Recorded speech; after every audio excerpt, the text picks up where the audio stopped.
প্রথমে বলবো যে টেস্ট ম্যাচে উইকেট পাওয়াটা খুবই মানে আনন্দদায়ক আমার কাছে। 5 উইকেট পেয়েছিলাম পাকিস্তানের সাথে, বাট এখন ওই ধারাবাহিকতা ধরে রাখতে চেষ্টা করতেছি যতটুকু টিমের জন্য করতে পারি নিজের বেস্টটা দিয়ে। বাট সেকেন্ড যেটা হচ্ছে, হ্যাঁ আমরা ডমিনেট করতেছিলাম সকাল থেকে, বাট উইকেট এখন খুব ভালো হয়ে গেছে। সো বোলাররা চেষ্টা করতেছে রান কীভাবে বাউন্ডারি মিনিমাইজ করে বল করা যায়। বাট একটা সময় মোমেন্টাম ছিল আমাদের দিকে, বাট এখন শিফট হয়ে গেছে ওদের দিকে। বাট অবশ্যই এটা game of cricket, anything can happen now. Maybe ইনশাল্লাহ টুমরো আবার আমাদের দিকে ফিরে আসতে পারে, বাট আমাদের চেষ্টা থাকবে আমরা যাতে রান চেক দিয়ে বল করতে পারি। হাই হাসান, কংগ্রাচুলেশনস, 4টে উইকেট নিয়েছো, এখনো আরো 4টে উইকেট আছে, হোপফুলি তুমি নেবে। আমার দুটো প্রশ্ন আছে। First is it's mainly about your career. You made your debut এই বছরই আপনি ডেবিউ করেছেন, but if I remember correctly 2020-তে you got your maiden bowler. তো 4 বছরের যে গ্যাপটা হয়তো কিছুটা ফ্রাস্ট্রেটিং ছিল যে ডেবিউটা হচ্ছে না, but how did you manage during this 4-year gap, যে ওটাকে লার্নিং ফেজ হিসেবে নিলে আর কি কাজ করলে যেটার ফল তুমি এখন পাচ্ছ উইথ দিস ব্রিলিয়ান্ট বোলিং?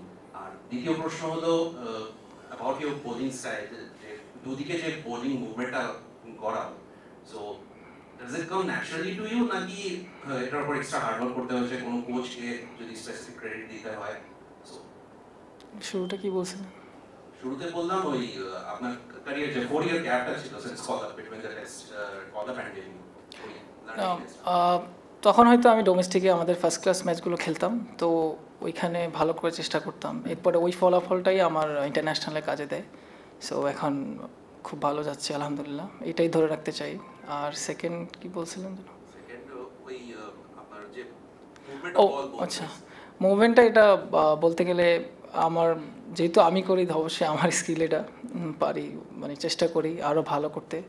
তো ক্রেডিট বলে তো অবশ্যই যারা আমার পিছনে হার্ডওয়ার্ক করেছে অবশ্যই তাদের ক্রেডিটও আছে, বাট অ্যাজ ওয়েল আমারও চেষ্টা থেকে এটা হওয়া, তো অবশ্যই সবাইকে থ্যাংক ইউ দিতে চাই।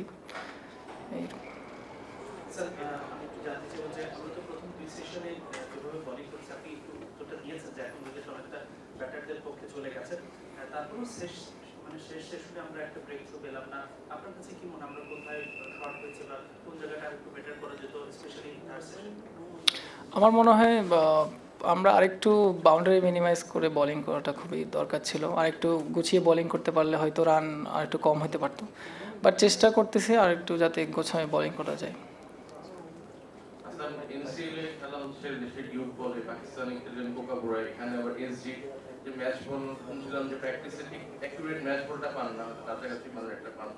তিনটা হ্যান্ডফিল্ডটা কিরকম হয় যদি বলতেন, এটা একটা কোশ্চেন। আর একটা হচ্ছে সাকিব আল হাসান বোলিং এ আসলে 53তম ওভারে, তো এটা কি কারণে প্ল্যানটাই কি এটা ছিল কিনা, এটা যদি ওয়াই ওনাকে দেরিতে আনা হয়? প্রথমে বলতে গেলে যে বলের কথা বলছেন, অবশ্যই তিন ধরনের বল, বাট বল 3 ধরনের হতে পারে, বাট আপনার বোলিংয়ের যে জায়গাটা সেটা একই হতে হবে। অবশ্যই আমরা চেষ্টা করি যে প্র্যাকটিসে আরও মনোযোগ দেওয়া, যেই বলই পাই না কেন, বাট অবশ্যই প্র্যাকটিসে ওরকম ভালো বল পাওয়া যায় না। ওইটা ম্যাচে আসলে ওটার একটু মনোযোগ বাড়িয়ে বোলিং করতে হয়। হ্যাঁ অবশ্যই, কোকাবুরের সিমটা একটু মোটা হয়, বাট এইচডিটা একটু চিকন, বাট অ্যাডজাস্ট করে নিব ইনশাল্লাহ, অসুবিধা নেই।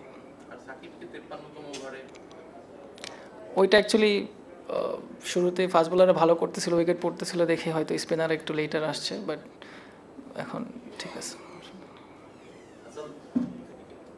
পাকিস্তানে আপনারা যে কন্ডিশনে খেলেছেন, পাকিস্তানের কন্ডিশনে আপনার ব্যাটিং ফ্রেন্ড ছিল, অনেক স্কোরিং ছিল, সেই জায়গা থেকে এখানে কি মনে হচ্ছে যে কন্ডিশনটা তার উল্টো, আপনারা এখানে যেভাবে ওখানে বাউন্ড ব্যাক করেছিলেন পিছিয়ে পড়েও আবার আপনারা এগিয়ে যাচ্ছিলেন, সেরকম কি এখানে বাউন্ড ব্যাক করার সম্ভাবনা আপনাদের কতটুকু রয়েছে? হ্যাঁ আমরা যদি চেষ্টা করি ইনশাল্লাহ, কালকে আবার যদি ওদের আর্লি ব্রেক থ্রু করতে পারি তাহলে আমরা অবশ্যই আবার গেমে ফিরে আসবো ইনশাল্লাহ। আর যেটা বলছেন কন্ডিশনটা সেমই বলতে গেলে, বাট উইকেট যতটা ফ্ল্যাট হয়, বাট একটা বলারের দায়িত্ব হচ্ছে যে সে কতটুকু অ্যাকুরেসিতে বল করতে পারে, সে বাউন্ডারি মিনিমাইজ দিয়ে বল করায়, ব্যাটসম্যানের উপর প্রেশারটা ক্রিয়েট করা, তো এটাই ইম্পর্টেন্ট থাকে গেমের মধ্যে। আপনি যেটা বলছিলেন যে শুরুর দিকে পেসার একটা ভালো সুবিধা পেয়েছে, এরপরে ব্যাটিং ফ্রেন্ডলি অনেকটা হয়ে গেছে উইকেট, তো এখন যে উইকেটের কন্ডিশন আপনি বুঝতে পারছেন, তাতে কি মনে হচ্ছে যে কত রানের মধ্যে ভারতকে রেস্ট্রিক্টেড করতে পারলে ব্যাটসম্যানদের জন্য একটু ভালো হবে বা পজিটিভ হবে? আমার কাছে মনে হচ্ছে যে অবশ্যই 4 রানের আগে অল আউট করতে পারলে খুব ভালো হবে আমাদের জন্য, বাট এখন জিনিসটা হচ্ছে যে আপনার উইকেটে খুবই ইজি হয়ে গেছে ব্যাটিং করাটা, উইকেটটা খুবই ব্যাটিং ফ্রেন্ডলি নাও। সো আমরা চেষ্টা করতেছি যাতে কীভাবে প্রেশারটা বিল্ড করা যায় ইকোনমি বোলিং করে, তো কালকে ইনশাল্লাহ এটাই করবো।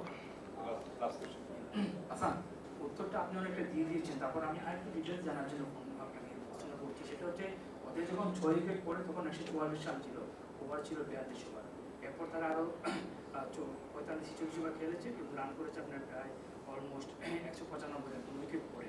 এখন যে দুজন ছিল তারা কিন্তু সেরকম প্রতিষ্ঠিত ব্যাটসম্যান নয়, বাউন্ডারি দুজন 10টা করে মেরেছে, 6 দুটা করে মেরেছে। আমার যে প্রশ্নটা আপনার কাছে, সেখানে আমাদের বোলাররা শুরুতে যে রিদমটা ছিল সেটা কি ধরে রাখতে পারেনি, নাকি পিচের পরিবর্তনটা বেশি হয়েছে?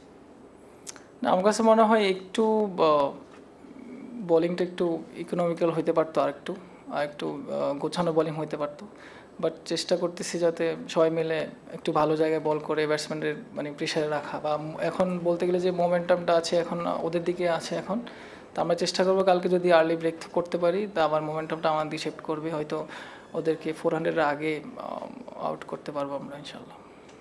Thank you.